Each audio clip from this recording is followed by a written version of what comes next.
Now, we were discussing the primary glomerular nephrotic syndromes and we were discussing it as a comparison between minimal chain disease, FSGS, and membranous nephropathy. We have already discussed about the etiologies in the first video. Now, let's start and now finish this topic with the clinical presentations, the investigations, the treatment, and the prognosis of these three diseases, but together side by side.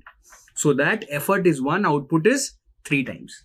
Now, coming to the epidemiology, minimal chain disease, FSGS, and membranous nephropathy, the best part about them is all of them occur more commonly in males. With regard to ethnicity, minimal chain disease is more common in the Native Americans, whereas FSGS is more common in the African Americans. Membranous nephropathy is more common in the Caucasians, the whites, and the Asians.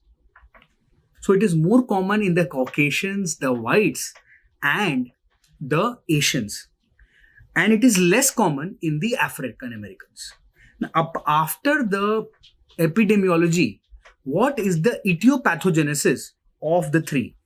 Now, with regard to minimal chain disease and FSGS, all of us know that both of them are considered to be podocytopathies because they are basically the disease of the podocyte and the slit diaphragm. We know that. Now, it has been postulated, it is a matter of great research recently, and it has been postulated that basically both of them occur due to the presence of increasing permeability circulating factors. So it is based, the pathogenesis is increasing permeability due to circulating factors. So it is basically a circulating factor that exists in the blood of these patients that increases the permeability of the filtration barrier to protein, and there is proteinuria. Whereas in membranous nephropathy, there is an antibody that binds to an antigen in the podocyte. So it is a podocytic antigen against which an antibody is formed, and it leads to subepithelial deposits. That is why. Whereas here, there is no such thing. There is only circulating factor increase, and that is why there are no deposits here.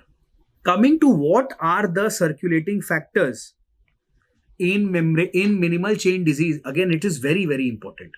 It is number 1, interleukin 8, interleukin 13, it is CD80. So all are numbers, you need to remember all of them. It is interleukin 8, it is interleukin 30, it is increased expression of CD80 on the podocyte. So the podocyte expresses more of CD80, and mind you, urinary CD80 is a direct marker of activity of minimal chain disease. I will write that again now. So it is interleukin 8, it is interleukin 13, it is increased angiopoietin like 4, it is increased angiopoietin like 4, increased hemopyxin, and last but not the least, the most latest, it is increased TRAL, which is the TNF related apoptosis binding inducing ligand. So it is a TNF related apoptosis inducing ligand. Now, interleukin 8-13, as we all know, it is produced by the T cells. The increased podocytic expression of CD80 is actually causes decreased nephrin on the podocyte, which we know is a permeability controlling protein of the slit diaphragm, and that is why there is increased proteinuria. Angiopoietin like 4, it decreases the anionic sites in the GBM, increases proteinuria, and the TRAL, which is nothing but the TNF related apoptosis inducing ligand, all of which together causes increase in proteinuria. This was about minimal change disease. Coming to FSGS, the circulating factors implicated in FSGS are: number one, it is the SUPAR, soluble urokinase plasminogen activated receptor, very, very important. Number two, it is the cardiotrophin like cytokine 1 or CLC1. It is the cardiotrophin like cytokine 1. And last but not the least, apolipoprotein A1B. So it is the apolipoprotein A1B, the SUPAR, and the cardiotrophin like cytokine 1. Also, certain microRNAs are implicated. So these are the increasing solubility factors of your FSGS. And please remember, all the names are very, very important. Coming to membranous nephropathy. Now, in membranous nephropathy, there is an antigen against which an antibody is formed. So what are the antigens against which antibody is formed? First and foremost, very, very important, it is the PLA2R or the phospholipase A2R. Number two is the thrombospondin type 1 containing 7A domain. I will write the full form once again. Do not worry. It is the THSDA17A domain. It is the NEL1 antigen. There is also exostosin 1 and 2, against which antibodies are formed. Newer antigens which are being studied vigorously in the recent times are the semaphorin 3B and the procathedrin 7. Very, very important. Also, so after the procathedrin 7, you have the neutral endopeptidase, which goes by the name of NEP, which is responsible for neonatal membranous nephropathy. It is responsible for neonatal membranous nephropathy. So these are the important antigens, and let me tell you, newer antigens of membranous nephropathy are being discovered each day. It is so important.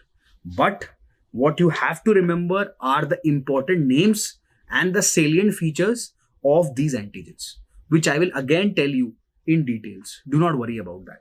Coming to, just to tell you the full forms, this is the phospholipase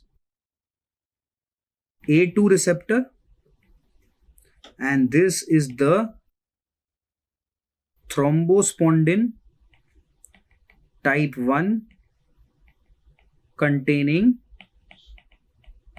7A domain. Just to recapitulate for you, the important etiologic factors for MCD are increased interleukin 8, interinterleukin 13, increased protocytic expression of CD80, increased hemopexin and angiopoietin like 4, and of course TRAL. For FSGS, it is the SUPAR, the CLC1, the microRNAs, and apolipoprotein A1B. For membranous nephropathy, you have the PLA2R, thrombospondin type 1 containing 7A domain. You have the NEL1, exostosin 1B, semaphorin 3B, procathedrin 7, and neutral endopeptidase, which has been implicated in neonatal membranous nephropathy. So these antigens are very, very important, and the pathogenesis is very important. Please remember this. Now, coming to the presentation of the three. Now, minimal chain disease most often presents as an acute onset nephrotic syndrome. FSGS, on the other hand, usually you can differentiate between primary FSGS and secondary and genetic FSGS. If it's a primary FSGS, it presents as a full-blown nephrotic syndrome. Whereas if it is a secondary or genetic FSGS, it presents with a nephrotic range proteinuria without nephrotic syndrome. I told you there's a difference between nephrotic proteinuria and nephrotic syndrome, and the main difference is due to the serum albumin. Please remember that. Coming to membranous nephropathy, it presents as a slow, insidiously progressing nephrotic syndrome. A very slowly progressive. Coming to hypertension, there is never hypertension in minimal chain disease. There can be or cannot be hypertension in FSGS. There can be or cannot be hypertension in membranous nephropathy. In approximately 33% patients of FSGS have hypertension, and approximately 20% patients of membranous have hypertension. Coming to hematuria. Now, MCD never has hematuria. Approximately 50% patients of FSGS have microscopic hematuria. In fact, more than 50. Whereas, again, 40 to 50% patients of membranous nephropathy have microscopic hematuria. Very important. Coming to renal failure. Now, basically here by renal failure, I mean it could be AKI or presentation as CKD. Now, minimal chain disease usually does not present as AKI. But in children, sometimes it may precipitate AKI due to intravascular volume depletion. But in FSGS, at presentation, that is, there is renal failure in 25 to 30% patients. While in membranous nephropathy, there is renal failure in less than 10% patients. So, this presentation is very important because, say, just by a presenting feature, you need to make a differential. So, if a 20-year-old comes to you with a nephrotic syndrome, there is no hypertension, there is no microscopic hematuria, still you would consider MCD as a first diagnosis. But if there is hypertension, if there is microscopic hematuria, then you will consider FSGS as your diagnosis. Because minimal chain disease is again, the most common nephrotic syndrome in children, but in adults also it is quite common. It can happen, especially if there is no hypertension or microscopic hematuria. So this presentation is very important. Coming to the course of nephrotic syndrome. Now, what is the remission, the relapse, and the end-stage renal disease progression in each of these? So, in minimal chain disease, more than 90% remission with steroids.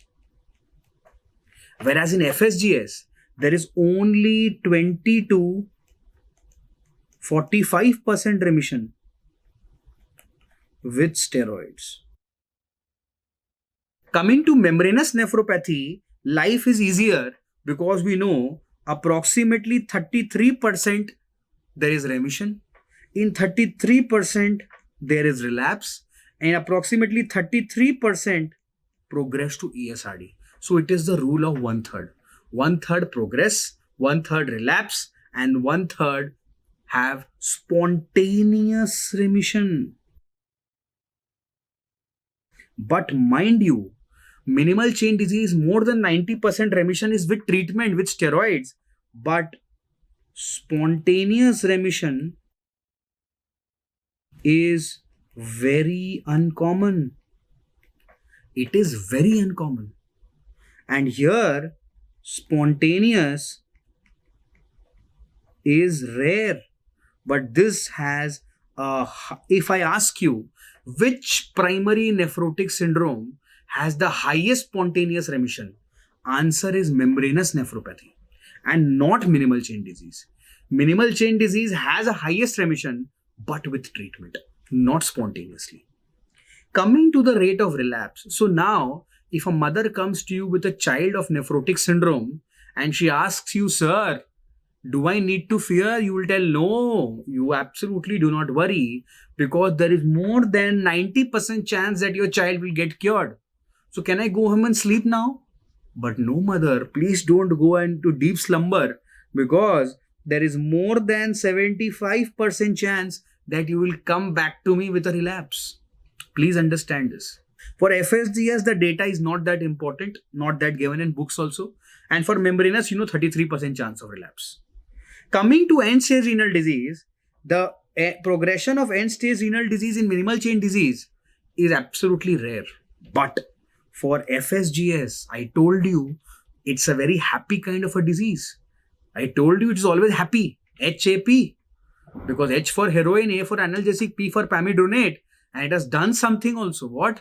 It had taken heroin and acquired HIV. And why is it so happy? Because there is a 50% progress to ESRD in 10 years. Where here, 30 to 33% progress to ESRD in 10 years. This is very, very important. So if I ask you the main complication of each.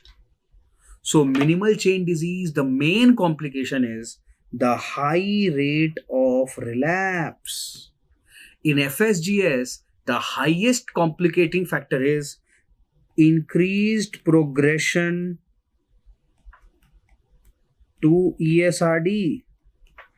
And in membranous, please recall the basics of nephrotic syndrome, discussing which I had told you, the nephrotic syndrome or the glomerular disease, which is most often complicated with thromboembolic manifestations, is membranous. So it has the maximum thrombotic complications. So if ever a clinical scenario is given to you where you have a 60-year-old male, swelling of the body, protein loss, suddenly comes to you with a painful swelling of unilateral lower limb, you're basically being hinted about for a DVT. Thromboembolism, nephrotic syndrome, elderly male, answer is membranous nephropathy.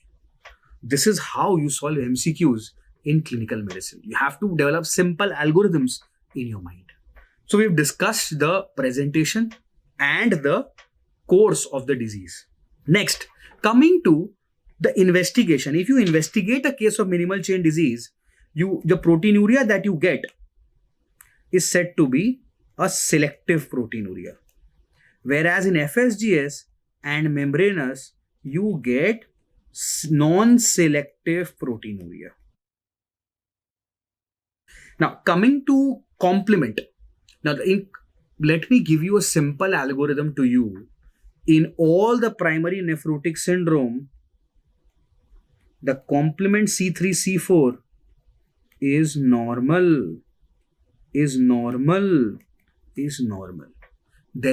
alteration of C3, C4. In fact, while discussing the basics, I told you in which glomerular diseases there is hypocomplementemia. Coming to antibody. Now, autoantibodies in the serum. In MCD, usually there are no autoantibodies.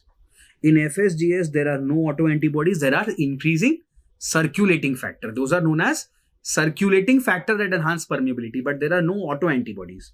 But in membranous nephropathy, you find anti-PLA2R antibody in approximately 70 to 75% patients of primary membranous nephropathy. So in idiopathic membranous nephropathy, you get anti-PLA2R antibody in so many number of patients. Also, you can get anti-thrombospondin antibody in approximately 5% patients of primary membranous nephropathy. And of course, a lot more. When we were discussing about the newer antigens, I told you that those are newer avenues and you can get autoantibodies against them also in the serum. But those tests and kits are not available yet everywhere. But these two are the commonest. Anti-PLA2R. So anti-PLA2R antibody is the most common autoantibody in the serum of primary membranous nephropathy. Now, as I was telling you about the autoantibodies present in membranous nephropathy. Now, we have discussed about the PLA2R, I told you. Coming to the newer one, exostosin 1 and 2. Now, exostosin 1 and 2 is usually associated with secondary membranous. And the name is exostosin. So it is an kind, please try to understand, it is something talking about external thing. So here there will be external thing and there will be an autoimmune disease associated with it, like SLE or MCTD. So exostosin is usually associated with SLE. Coming to NEL1 membranous nephropathy. NEL1 membranous nephropathy is usually primary and is usually associated with cancers. NEL sounds very bad. Bad means cancer. Coming to semaphore 3B. Semaphore 3B is again a secondary membranous nephropathy which usually occurs in the pediatric population. It is usually occurs in the pediatric population. And the latest one is the procathedrin 7 membranous nephropathy. The procathedrin 7. So what you have to memorize is anti-plateau most common, antithrombospondin type 1 7A primary, exostosin 1 2 secondary in SLE, NEL1 NEL primary but cancer, procathedrin 7 very latest, semaphore 3B sema very soft children. That's it. These are the important MCQ points about the antigens in membranous nephropathy, and please mark this very, very important, especially for AIMS. Very, very important.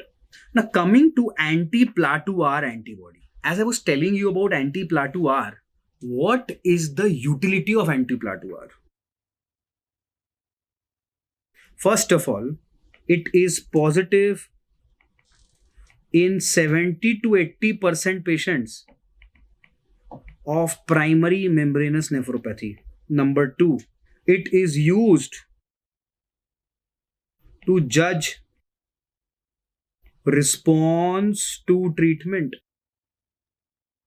Number 3, it is used to predict prognosis of the patient because it is associated with poor response to therapy. Very, very important. Number 4, it can alleviate or it can remove the need for renal biopsy. If in serum you get anti-plateau-R positive and the GFR of the patient is stable, you don't require a biopsy of the kidney to prove it is membranous. You can straight away write anti-plateau-R positive membranous nephropathy. This is so important, the significance of anti-plateau-R. That is why anti-plateau-R is required. So it can diagnose primary membranous. It can use to judge response to treatment, because when you follow up, you see the titers of anti-plateau-R every few months. And if the titer of anti-plateau-R are decreasing with treatment, you know your treatment is working. If the titer does not decrease, you know your treatment is not working. You might as well have to change the treatment. It is as a prognostic factor. And last but not the least, it can alleviate the need for a renal biopsy also. So, you know that decreasing titers of anti-plateau-R correlates with response to treatment. So important. Please try to understand the importance of anti-plateau-R antibody. Now coming to what will you find in the histopathology of these 3 glomerular diseases. Now first coming to minimal chain disease. In minimal chain disease, the light microscopy is absolutely normal. That is why you know it is known as minimal change. It is also known as nil lesion. Because in light microscopy, it is The biopsy is pick and span. There is absolutely nothing. On immunofluorescence, there is no deposits. Absolutely. On electron microscopy, what you find is there is effacement of foot processes. Very, very important. Coming to FSGS. In light microscopy, in FSGS, as the name implies, what you get focal, that is less than 50% of the glomeruli are involved, segmental sclerosis, focal segmental sclerosis of the glomeruli. So focal means if there are 10 glomeruli, less than 5 are involved. Segmental means out of the entire, less than 50% of the glomerulus is involved. On immunofluorescence, what do you get? You get focal IgM and C3 deposits. You may get focal IgM and C3 deposits. What do you get on electron microscopy? Now see, FSGS, the findings can be variable depending upon the histopathologic subtypes, which we shall discuss now. But in general, what do you get? You get focal IgM and C3 deposits. On electron microscopy, also what you get is you get effacement of foot processes. Mind you, if the foot process effacement is diffuse, it is usually a primary FSGS. If it is focal, if it is segmental or focal, it is usually a secondary or genetic FSGS. Coming to membranous nephropathy, what do you find in the light microscopy? You find thickened glomerular basement membrane. What do you find on immunofluorescence in membranous? You find granular IgG and C3 deposits. And what do you find on electron microscopy of membranous? You find the typical subepithelial deposits. Now, also please remember, in membranous, on a silver stain, on a Jones methenamine silver stain, you get a specific finding which is known as you see the membrane spike and dome pattern. You see the spikes on silver stain. I will show you how spikes look like.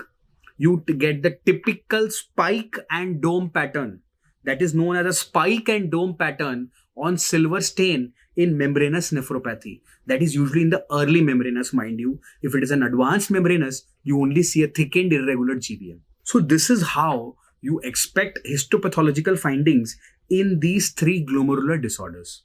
Now, I told you about a histologic classification of FSGS, which is known as the Columbia classification of FSGS. So the Columbia classification of FSGS, it's an older classification. Some people consider it redundant in today's times, but still it is valid for both primary and secondary FSGS. Now, it divided the FSGS into 5 histopathological variants. Number 1, you had the nothing otherwise specified or the NOS variant. Then you have the perihilar variant. You have the cellular variant. You have the tip variant. And you have the collapsing variant.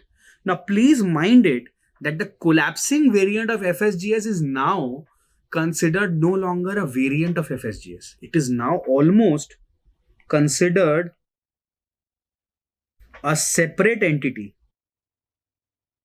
and now known as collapsing glomerulopathy. So in the recent books, you can find collapsing glomerulopathy as a separate topic only and no longer a variant of FSGS. Now, please understand what is NOS.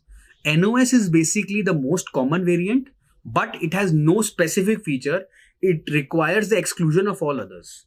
So, NOS requires the exclusion of other features. It is the most common thing, and it can be primary or secondary FSGS.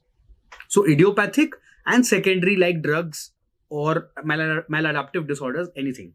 Coming to perihilar variant, here what you will get, as the name implies, here the sclerosis will be near the hilum.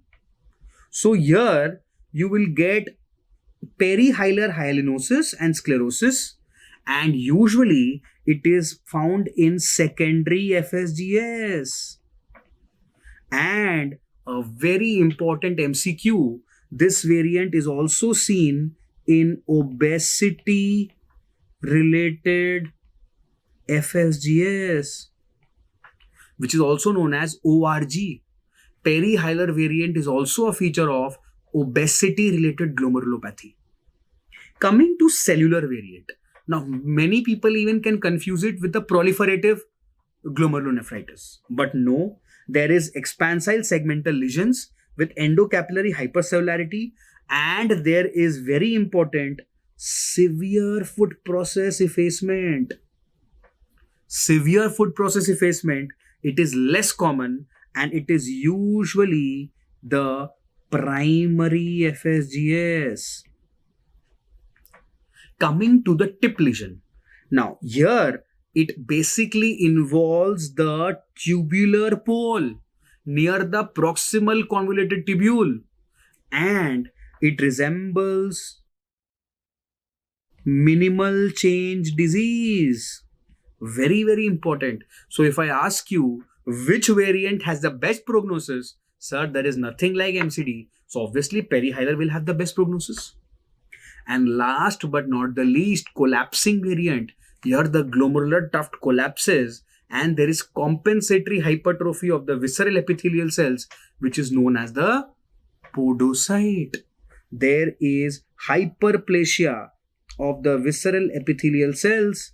There is severe foot process effacement, and here, mind you, it can be primary or secondary, but it is usually secondary, and it is commonly seen secondary to HIV, parvo B19, and drugs like interferon. And of course, it is the worst prognosis, goes without saying. So this is the Columbia classification. The important MCQs from this topic, let me just discuss. The best prognosis is the tip variant, which resembles MCD. The worst prognosis goes without saying, the collapsing variant, which is associated with HIV, parvo 19 drugs. The most common variant, not otherwise specified. Variant associated with secondary or maladaptive FSGS and obesity related glomerulopathy is the perihilar variant. So this is a list of very important MCQs from Columbia classification. Please do not forget it. Please do not forget it. So after the classification, the histopathology, let us understand what are the poor prognostic factors. And let me tell you, as I have told you in other diseases also, this is the favorite topic of NEET SS. Whenever I teach you any disease, be it EDPKD, be it FSGS, be it membranous, be it IgA nephropathy, be it lupus, always mark the poor prognostic factors separately and memorize it. Why? That is very often asked by the NBE in the NEET SS. So the poor prognostic factors for MCD, FSGS and membranous. In the background, for MCD there aren't much poor prognostic factors because it itself is a good disease. But you know, adult onset MCD is not as good as a childhood onset MCD, of course. That only is the important poor prognostic factor for MCD. Otherwise, the poor MCDs actually turn out to be FSGS. So basically, it is the FSGS that takes the burden of all the poor prognosis. Now, coming to FSGS, the poor prognostic factors. Number 1, black race. As I have told you, it is more common in African Americans. Black race have a poorer prognosis. Number 2, the genetic FSGS. The genetic FSGS have poor prognosis because they are steroid resistant nephrotic syndromes. They do not respond well. Number 3,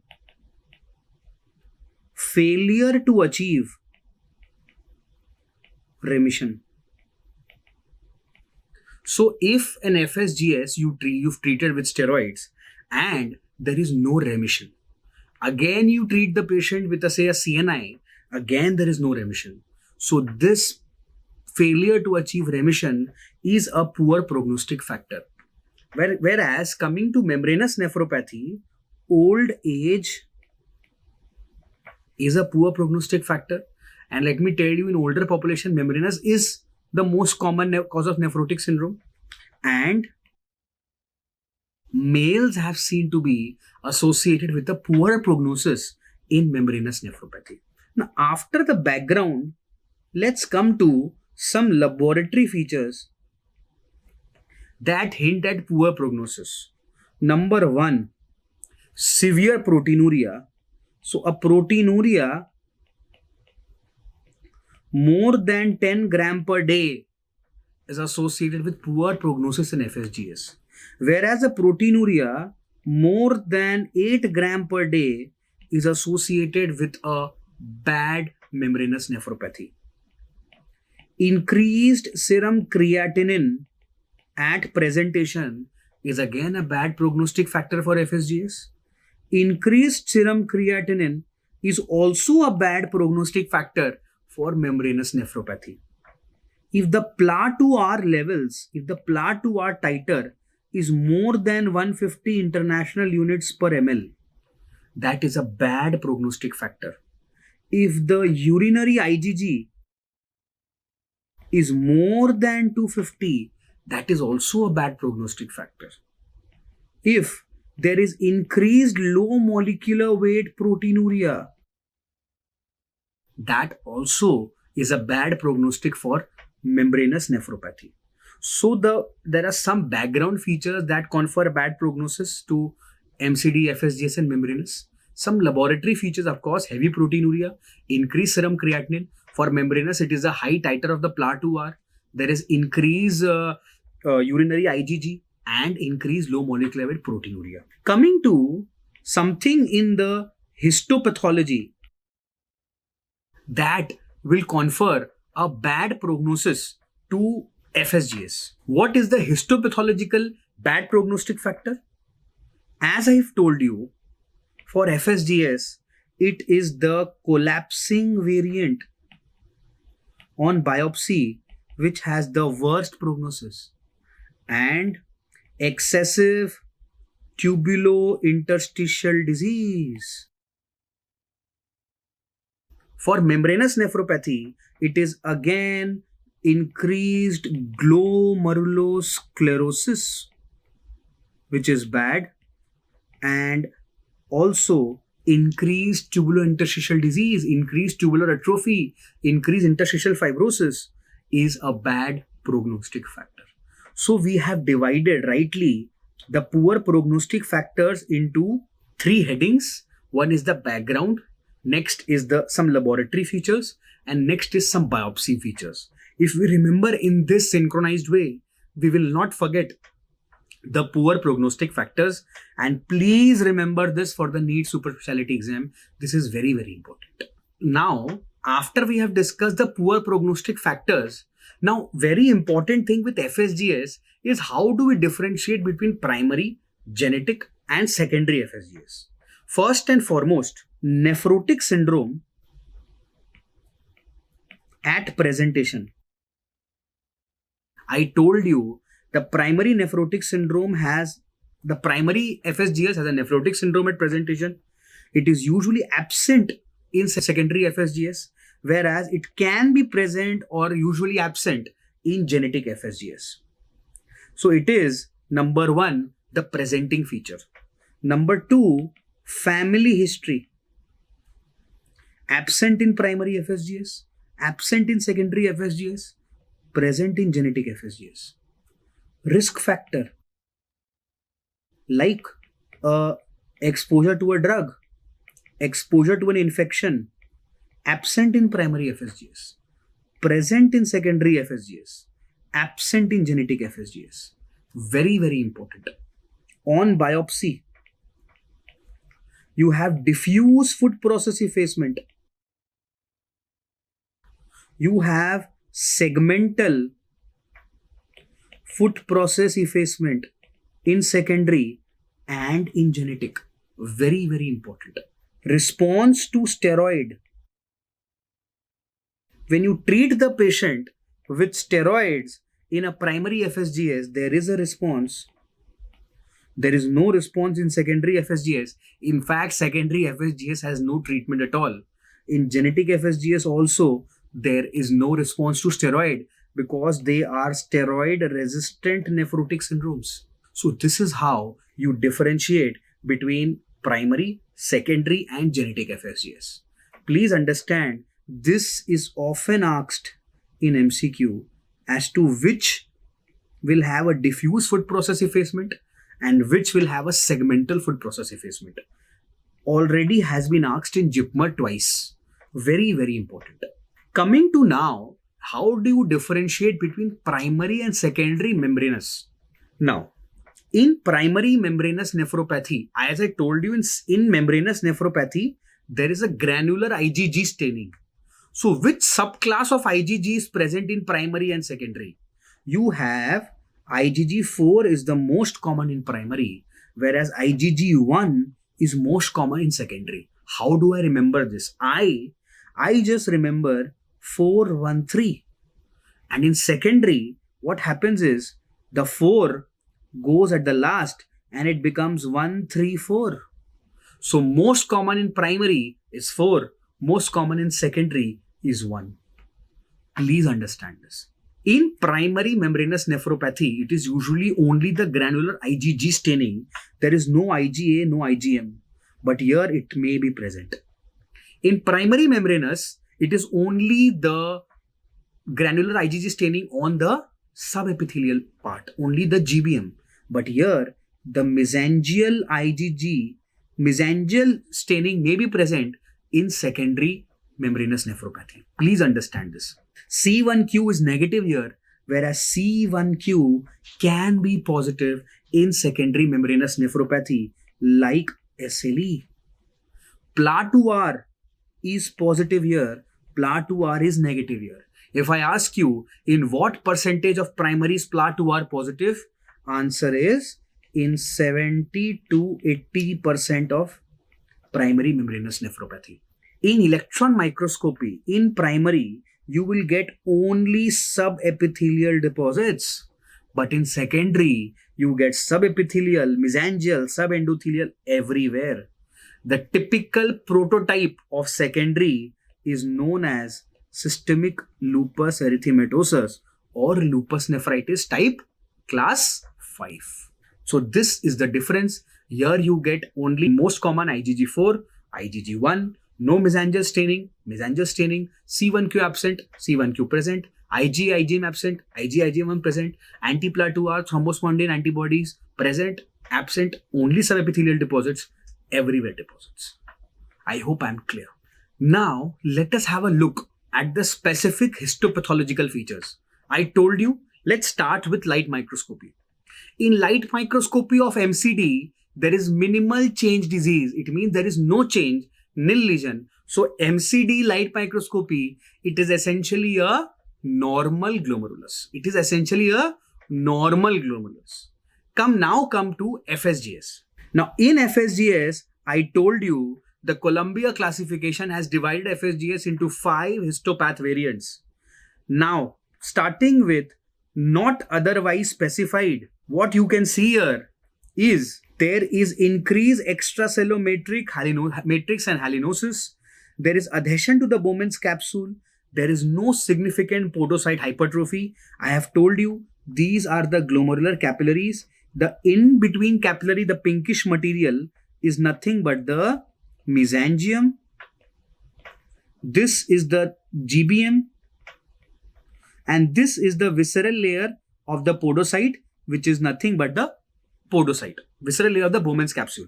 Now, so we see that here there is no specific feature, so it is the NOS variant, which is the most common variant. Coming now here to cellular variant.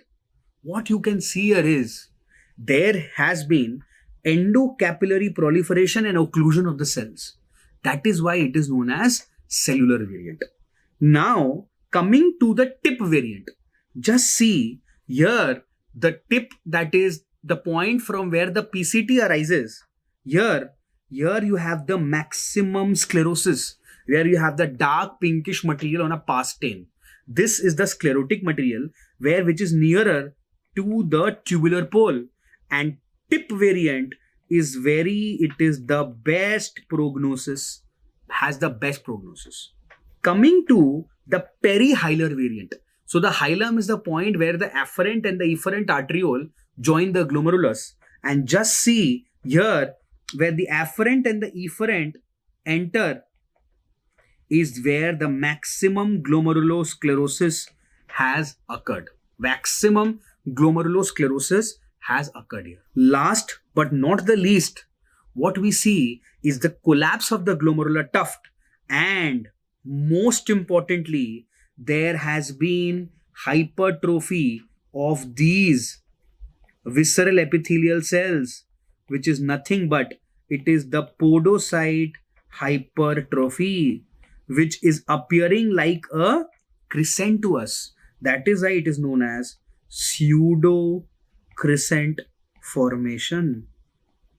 And of course, it has the worst prognosis. Now, after FSGS, talking about the membranous nephropathy. Please look here. In membranous nephropathy, here what you see is there is a diffuse thickening of the GBM. The GBM is thicker than normal. Please see here. But what you can't see here is no mesangial expansion. So there is a thickened GBM, and that is what you see on a pars and an HNE stain. But on a silver stain, which stains the GBM to be black, it is highlighted here, and here you can beautifully see the black stained GBM. More importantly, can you notice here the beautiful spike arrangement? Can you see here the spikes emanating from the GBM? I hope you can appreciate this. These are the spikes, which is actually the GBM growing in between the subepithelial deposits. I shall explain the stages right now. So this is the spike and dome pattern of membranous nephropathy on which stain? Silver stain. This is the silver stain, silver for black. Now, as I was saying about the spike, let me just explain you the stages of membranous nephropathy. In stage 1, what you see is, if I can just tell you the parts of the nephron here, this is the visceral epithelium or the podocyte. This is the orange color is the GBM, and this is the endothelial cell, and this is the mesangial cell. Now just see, when I say subepithelial, what do I mean? I mean below the visceral epithelium, you have found these deposits here between the podocyte and the epithelium and the GBM.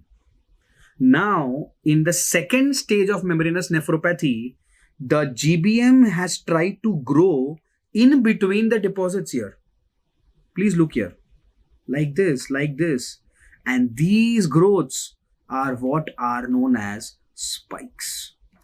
As the disease progresses, the spikes actually engulf the deposits and they internalize these deposits, and it is basically becoming an intramembranous deposit or thickening. And lastly, what will happen is it will ultimately these are intramembranous deposits, and ultimately they will become a thickened irregular GBM, and you will no longer see spikes. So if at all If you are qualified for the AIMS interview and if you are asked an advanced question, tell me in which stage of membranous nephropathy you see spikes. What will be your answer? Sir, in stage 1 deposits, stage 2 spikes, stage 3 intramembranous, stage 4 thickened irregular GBM. Answer is stage 2. I hope I am absolutely clear to you. Now, if you know this, with this background, let us understand how does electron microscopy appear in these diseases. Now, this is first of all an EM of a normal glomerulus. Please see here, this is the GBM. These finger-like projections are the foot process of the podocytes, and these are the endothelial. Here you have no deposits whatsoever. Please look here. In this patient, what you appreciate here is the foot process, which actually were to be like this, they have flattened themselves. There is fusion of the foot processes, there is effacement, and there is no finger-like digitations here, and there is a flattening of the foot process. This is a typical finding of minimal change disease. Typical finding of minimal change disease. Talking about the FSGS, that is the most common variant, the NOS. Here what we see? Here we see segmental sclerosis with obliteration of the capillaries by increased extracellular matrix with wrinkled and retracted GBM. Please see here, there is again the effacement of the foot processes. There is again the effacement of the foot processes, and we see the sclerosis in the glomeruli here. This is about FSGS. And last but not the least, talking about membranous, if you can very well notice here, this is the capillary lumen, this is the GBM, and outside is the podocytes. Here what you see are these are the electron dense deposits in the subepithelium around which the GBM has grown to surround it. So it is in between a stage 2 to stage 3 membranous nephropathy. So these are the electron dense deposits. Mind you, electron dense deposits appear black on a electron microscopy. So these are the beautiful electron microscopy diagrams of the three. So after we have discussed everything about these three diseases, the last thing remaining is the treatment. Let's start with the treatment of minimal change disease. So a patient, if a young child presents to us with a new onset nephrotic syndrome, the first thing we need to look at is the age more than 12 years? Are there any syndromic features along with nephrotic syndrome? Is there a family history of the same thing, of the same disease? If yes, then you better look out for an inherited cause of a nephrotic syndrome. So what you will do is, you will do a genetic testing and a kidney biopsy in this patient. But if the answer is no, then probably you are dealing with an idiopathic minimal chain disease, which is the most common nephrotic syndrome in a child. And what you will do here is, you will immediately start the patient with steroid therapy. Now your question is, what steroid and how much of steroid shall I give, sir? I shall start the patient on oral prednisolone 2 milligram per kg per day, and I shall give it for 4 weeks. After following the patient for 4 weeks, what can I have? I can either get a complete remission, I can either get incomplete remission, or I can get no remission. If after 4 weeks of therapy, I get a complete remission in the nephrotic syndrome in a child, that is defined as a complete remission. So that is a complete remission. So this patient I can easily label to be a steroid sensitive nephrotic syndrome, which we abbreviate as SSNS, because he has very well responded to my therapy. If the patient has not responded at all after 4 weeks of therapy, that is known as steroid resistant nephrotic syndrome. Please get used to the terminology which is known as SRNS. If the patient has achieved incomplete remission, then what I shall do is I shall continue steroids for 2 more weeks. For 2 weeks more. Now, if the patient achieves remission, now what can happen? The patient can achieve complete remission. And now, because he achieved remission, but that was late, at 6 weeks, this patient will be known as late responder. But if this patient does not achieve remission, despite another 2 additional weeks, this patient will be labeled as steroid resistant nephrotic syndrome. So, by the end of the first 6 weeks, we have got the definition of steroid sensitive nephrotic syndrome, steroid resistant nephrotic syndrome, late responders, and those who are candidates of genetic testing. Now, please understand, we have already given the patient 4 to 6 weeks of steroid. Now, after in a steroid sensitive nephrotic syndrome who has already achieved remission after 4 weeks, now what you shall do is, to these 2 patients, you shall give them prednisolone 1.5 milligram per kg alternate day for another 4 to 6 weeks, and then you shall taper it over another 2 months. So this is how you have treated this patient of nephrotic syndrome. So you first gave the patient 2 milligram per kg per day for 4 to 6 weeks, and then you gave this patient another 1.5 milligram per kg per day for 4 to 6 weeks, and then you taper the steroid therapy over the next months.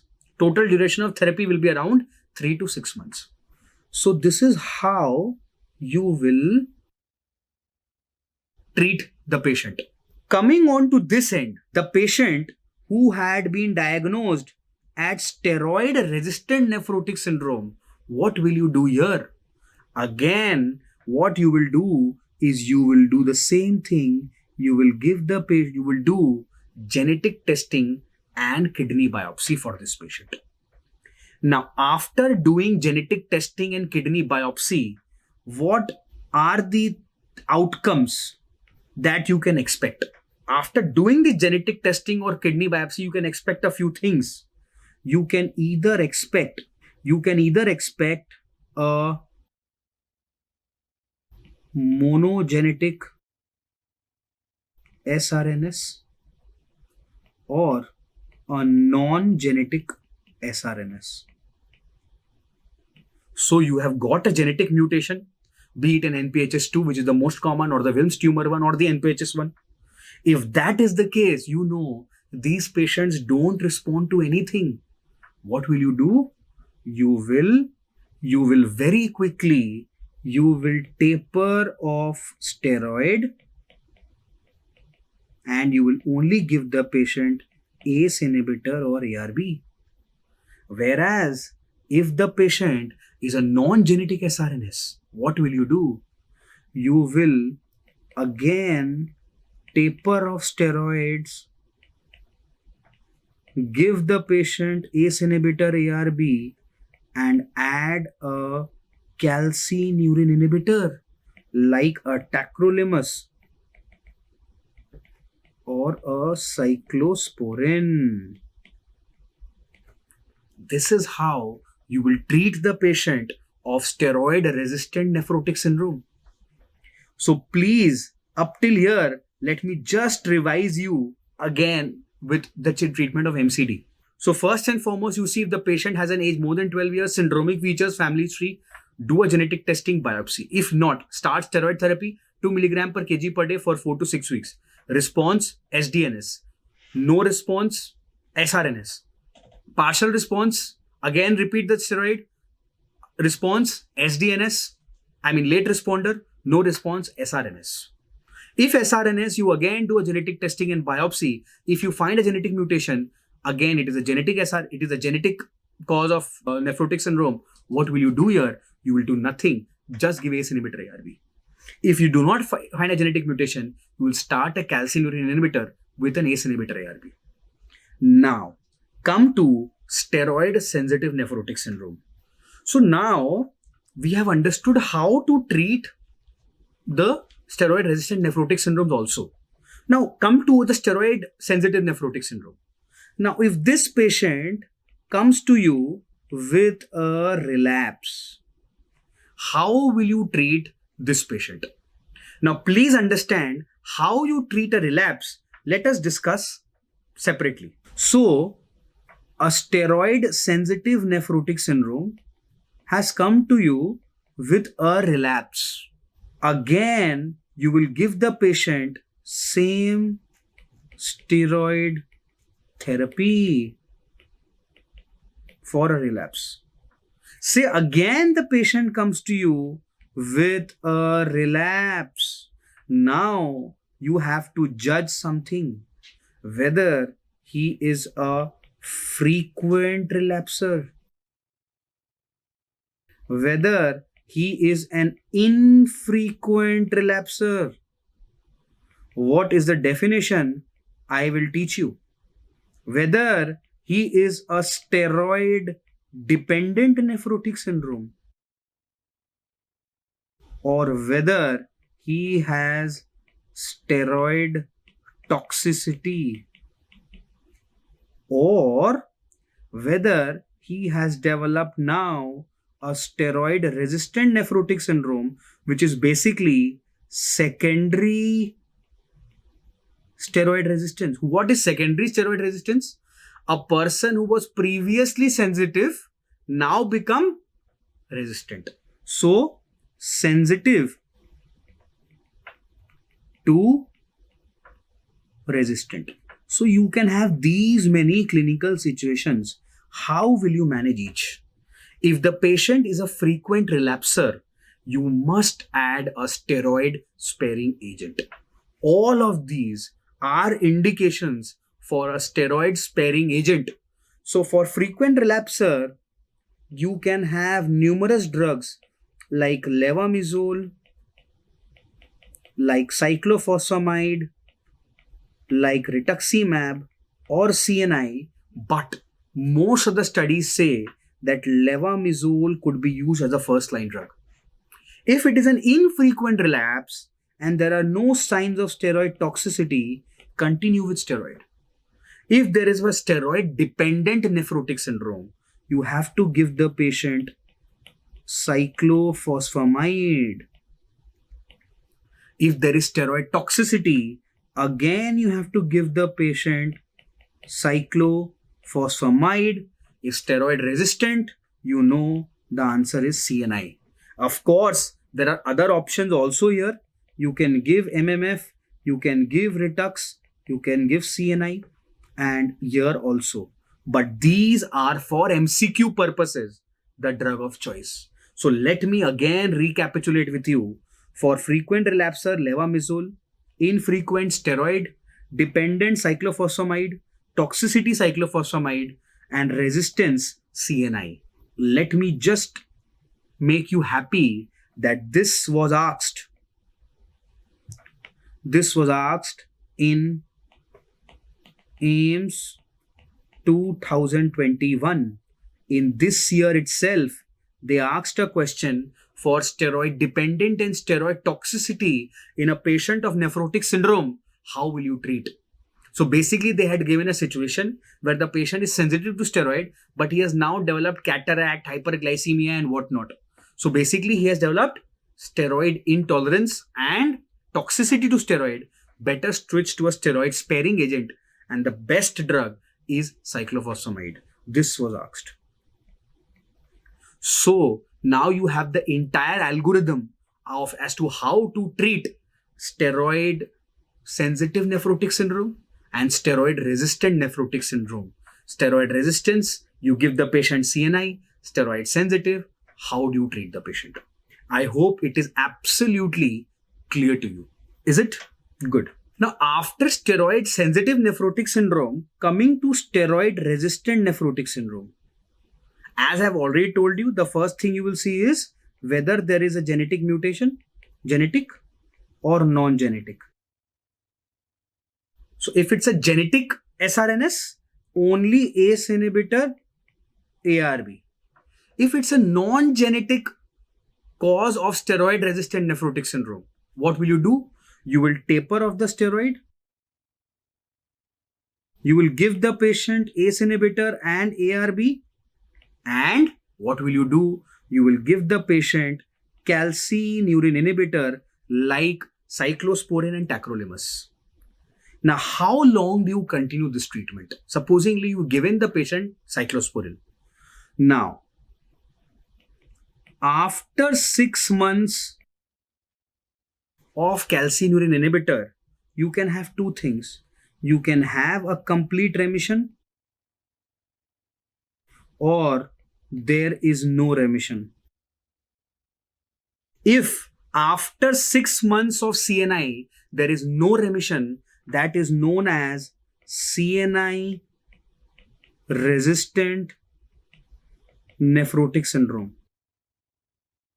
For example, you say steroid resistant nephrotic syndrome when there is no remission till 4 weeks. But for CNI, you say CNI resistant when it is no remission till 6 months. Now, if there is complete remission, then what will you do? You will continue for 1 to 2 years in total. But if it is a CNI resistance, you gave steroid, no remission. You gave tacrolimus, no remission. Now what will you do? The KDIGO guidelines suggest the next drug is rituximab. So you give the patient rituximab. Now, after giving rituximab, there can be two situations. There can be remission. So well and good, go back home and sleep. But if there is no remission despite rituximab, if there is no remission despite rituximab, that is known as multi-drug resistant steroid resistant nephrotic syndrome. That is multi-drug. What is MDR nephrotic syndrome? If there is resistance to two mechanistically different drugs. There is already resistance to steroid. There is already resistance to CNI. There is already resistance to rituximab. Then you will call it nothing but multi-drug resistant nephrotic syndrome. I hope I am clear. Now, if this also does not work, then you can have only experimental therapies like plasma exchange or fatumumab and stuff, etc. But this is the algorithm and this is the most latest KDIGO algorithm. Please don't go after redundant tables and algorithms given in old textbooks. This is the latest treatment which is advocated by the KDIGO 2020 guideline. Now, after minimal chain disease, let's come to the treatment of FSGS. So, for the treatment of FSGS, we do know that again, just like minimal chain disease, the first drug of choice is steroid. But the dosage is different. What you will give, the first thing is oral prednisolone at the dose of 1 milligram per kg per day for a maximum of 80 milligrams per day. Now, till when do you give it? You give this dose till remission is achieved for a maximum of 16 weeks. So for example, so you give this patient for a maximum of 16 weeks or until remission is achieved, whichever is earlier. Now, after giving it, you can have two situations. Either the patient can have achieved remission or no remission. If after 16 weeks of steroid in an adult, of course this is an adult, FSGS, there is no remission, that is known as steroid resistant nephrotic syndrome. But if there is remission with steroid in an FSGS patient, then what you will do? Then you will taper off steroids in the next 2 to 3 months, where total duration of therapy is 6 months. So, with an adult FSGS, you've easily treated the patient with steroid. If the patient has not responded, you have labeled him steroid resistant nephrotic syndrome. Now, how will you manage a case of steroid resistant nephrotic syndrome? Now, just like you did it for the child, when you have a steroid resistant nephrotic syndrome, that is an FSGS, mostly in an adult, you will start the patient on a calcineurin inhibitor, that is a tacrolimus or a cyclosporin. The drug of choice is again calcineurin inhibitor for steroid resistant MCD also, for steroid resistant FSGS also. Now, after giving CNI, if there is no remission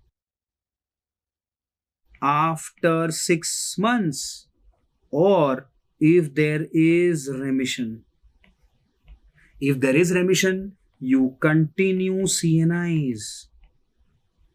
If there is no remission, then what you will do? This is the catch question. Then what you will do? Then, first and foremost, you will do a rebiopsy. You have to rebiopsy the patient, because if the patient is not responding to CNI also, maybe you are missing something. And last but not the least, you have to start the patient on some alternate treatment. What is the alternate treatment options that you have for this patient? What are the alternate treatments for a CNI resistant FSGS in adult that you can give the patient? You can give the patient mycophenolate mofetil. You can give the patient rituximab, high dose dexamethasone. You can even perform plasma exchange and remove the circulating factors. Now, after PLEX, is there anything new? Yes, there is also the provision of synthetic ACTH. Yes, you heard me right. It is the adrenocorticotrophic hormone that acts on the melanocortin receptor of the podocytes and reduces proteinuria. So these are the alternate treatments that you can try on the patient if he is CNI resistant also. Now, is there something new? Is there something new that can be asked in AIIMS? A recent trial was conducted. A new drug that is being studied, that is sparsentan. Sparsentan, it is a dual angiotensin receptor blocker plus endothelin receptor A antagonist. So the role of endothelins has been implicated in the pathogenesis of FSGS.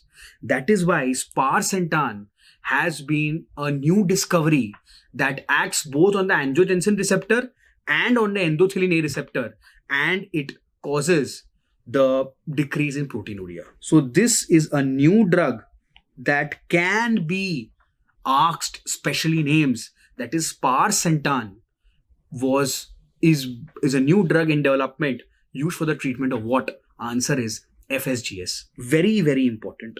So after we have studied the treatment of MCD and FSGS, what remains is the treatment of membranous nephropathy.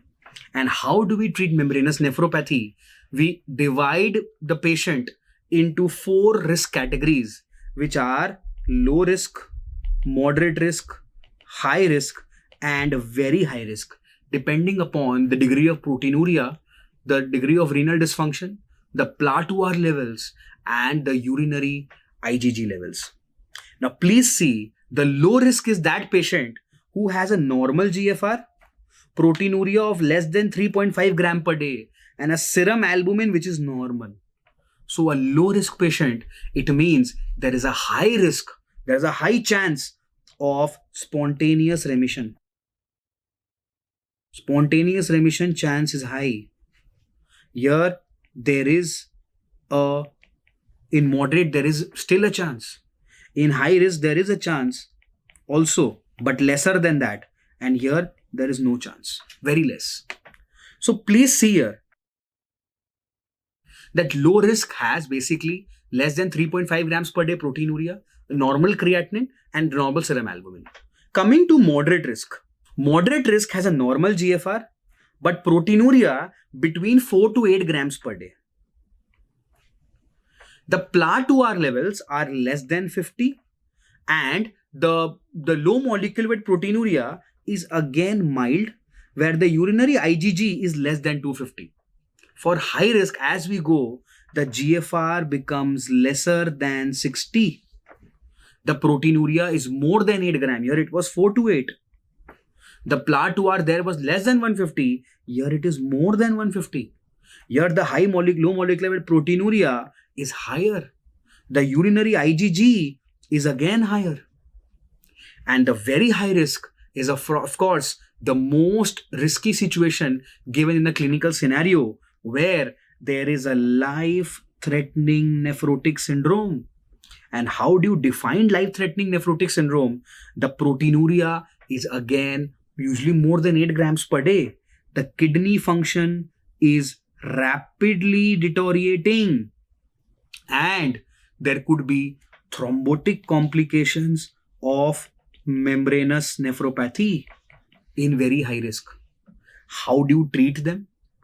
Of course, for the very high risk, you do not wait and you straight away give the patient. For very high risk, you do not wait, you straight away give the patient immunosuppressive therapy. But for all the others, for the low risk, for the moderate risk, and for the high risk, you do wait for a period of 3 to 6 months with a conservative management of ACE inhibitors and ARB. Why is that so? Because, sir, you only told us that there is a 30% chance of spontaneous remission in membranous nephropathy. That is why for the low risk, the moderate risk, and the high risk, you first go for a conservative treatment with ACE inhibitor and ARB for 3 to 6 months. And what do? You monitor urine protein creatinine ratio, serum PLA2R levels, and serum creatinine. If after 3 to 6 months, the patient has not responded, the patient has not achieved complete remission, the PLA2R is rising or the creatinine is again rising, then you start the patient on immunosuppressive therapy. And what do you do that? Please look here. If the patient is a low risk patient, you still do not do anything. You wait and watch and you treat him conservatively. If the patient is that of a moderate risk, again you have to weigh and balance between starting something or not. And what can you start? You can start a rituximab or a calcium urine inhibitor. If the patient is a high risk patient, again it is the rituximab which is preferred over the cyclophosphamide or CNIs. But if it's a very high risk, it is the cyclophosphamide which is preferred over in the treatment. Please have a look in the treatment of membranous nephropathy. In the treatment of membranous nephropathy, the popular regimes are: number 1, you can give the patient rituximab, where you give 2 shots of 1 gram 2 weeks apart. The next regimen is the modified Ponticelli regimen, which is often asked in MCQs. That modified Ponticelli is used in the treatment of which glomerular disease? Answer is membranous. What do you do that? In odd months 1, 3 and 5, you give the patient steroid. In months 2, 4 and 6, you give the patient oral cyclophosphamide. So what have we studied? The modified Ponticelli is suggested by the KDIGO for very high risk patients, whereas rituximab is preferred in the membranous nephropathy for moderate and high risk patients. Apart from them, what else do we use in membranous nephropathy? We use the calcineurin inhibitors, that is the tacrolimus or the cyclosporin. So this is how we treat a patient of membranous nephropathy. So just recapitulate, we first divide the patient into risk categories. Very high risk, start immunosuppressive therapy. Other, go for a conservative management because there is a high chance of spontaneous remission. Then you follow up and then start the therapy. Very high risk, cyclophosphamide, that is Ponticelli regimen. Others, rituximab or CNI. And low risk, wait and watch. This is about the treatment of membranous nephropathy. Now, even after these treatments, the patient does not respond. So how will you treat a patient of resistant membranous nephropathy? A student recently messaged me that, sir, an MCQ was asked in the treatment of resistant membranous nephropathy. And how do you treat that? The options are, again, just like FSGS, you can give synthetic ACTH. You can give the patient mycophenolate mofetil. You can do a plasma exchange that will remove the autoantibodies from the serum. Or you can give the patient a new molecule which is obinutuzumab. Can be asked in AIMS as to obinutuzumab can be used in which glomerular disorder? Answer is membranous, sparsentan, FSGS. Modified Ponticelli, membranous.